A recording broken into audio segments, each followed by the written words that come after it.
I want you to ask yourself what you think is the best designed Hearthstone card. Think about it. This is a really hard question to ask because there's a lot of different answers that are probably correct. And when you think about what a great designed Hearthstone card is, what makes it so well designed? Well, to me, the three things that make a Hearthstone card well designed is the balance, the flavor, and the interaction it allows for you and your opponent to have. And in this video, I already have what I believe is the best designed card of all time in Hearthstone, but I want to try to convince you why I think it is the best designed card in Hearthstone. Before we get to what is the best designed card in Hearthstone, we have to define what I mentioned earlier with flavor, balance, and interaction. Start with balance. Either a card is too weak, too strong, or somewhere in between. Great example of balance would be Ice Barrier, a 3-mana mage secret, which is when your hero is attacked, you gain 8 armor. A super simple effect that does exactly what you need to do without feeling like it's too broken or out feeling like it's too weak. It's just enough. A bad example of balance is Prince Keliseth. Due to its polarization, if you get it into the early game, it's one of the best cards in the game. But if you get it later in the game,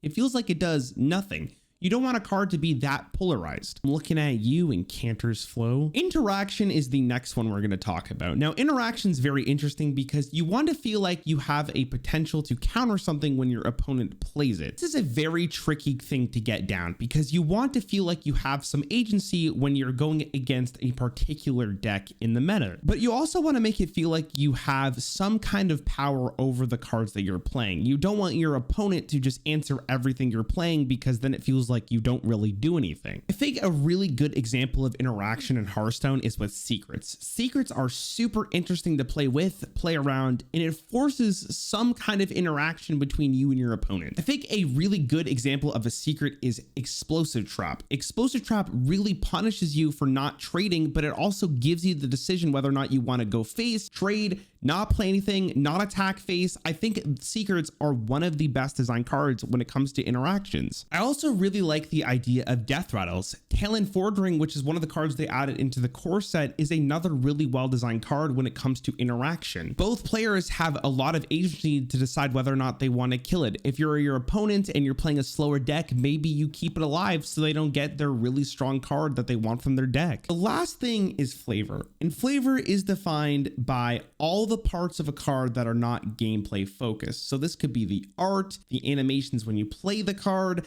the voice lines. We're gonna be rich. This category is semi-subjective because you may find the flavor of a card better than I would. One of the best flavor cards in my opinion is Possessed Villager. Possessed Villager was a 1-mana 1/1 Warlock card that had a death rattle summon a 1/1 Shadow Beast. When you play this card, he literally screams, "Get it out! Get it out!" And when the card dies, it summons a Shadow Beast. That's awesome flavor.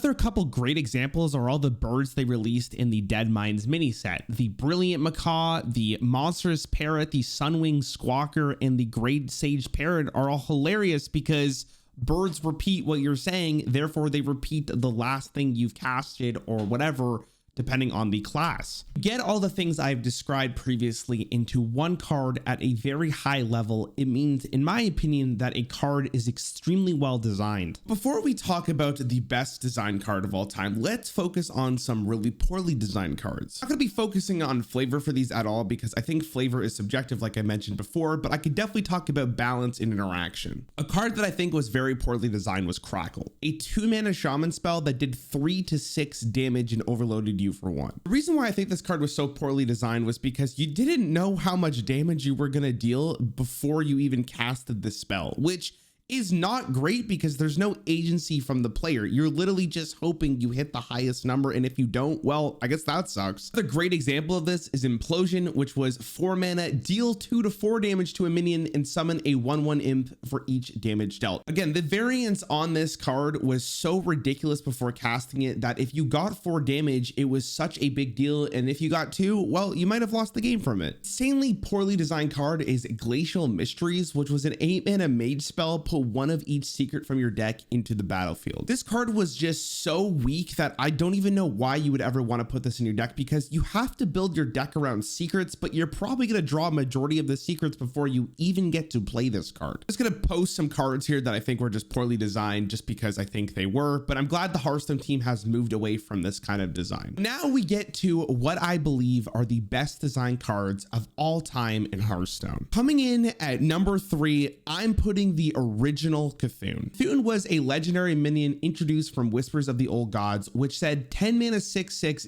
battle cry, deal damage equal to this minion's attack, randomly split among all enemies. When it comes to flavor on this card, it was absolutely perfect. The animations that you would get when you're buffing Cthulhu, when you actually got to play Cthulhu, when you look at Cthulhu, everything about this card was so flavorful. The balance of this card was also fantastic. It started off extremely weak, and in order to make Cthulhu even better, you had to play cards that buff Cthulhu. So it was a part of a greater sum, which I absolutely love. Your opponent was fully aware of how big your Cthulhu was and the potential that Cthulhu at 10 mana could just end the game. This wasn't just a card that you could just top deck and it was the best card in the game. You actually had to build up Cthulhu, and I think that's what makes it such a well-designed card. Another example of this was Shirvala from Rastakhan's Rumble, which had its mana reduced every single time you played a spell. So kind of like Cthulhu, you are building up to a greater sum, and I think that's fantastic. Another card I think is extremely well designed is Firefly from Journey to Ungoro, a 1 mana 1/2 neutral minion that had a battle cry to add a 1/2 elemental to your hand, and it was also an elemental. In my opinion, this is the perfect 1-drop because of the versatility, the balance that it provided, and it was a pretty well designed card in terms of flavor. When Firefly was introduced, it was a card that was put into a lot of decks because of its versatility. It was also just a pretty decent 1-drop for 1 mana, and if you needed to fill out your curve, you had another one ready to go. This card reminds me of Ice Barrier quite a bit, of just a perfectly level balanced card that felt really good to play but didn't feel overwhelming for your opponent. But now,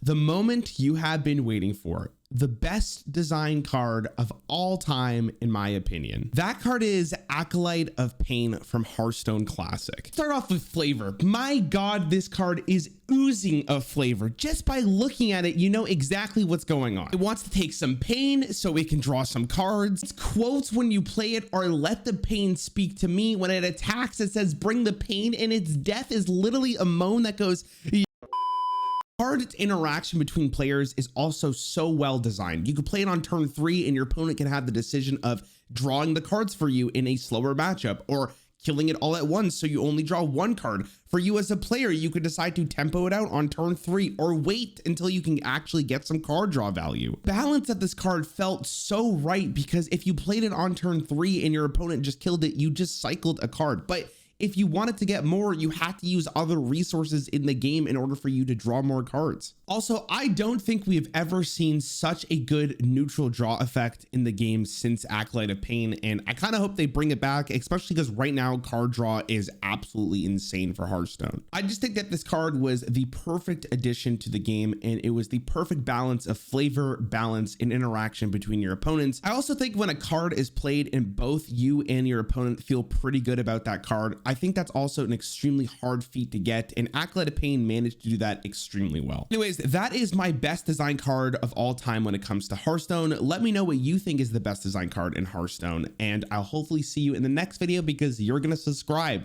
right?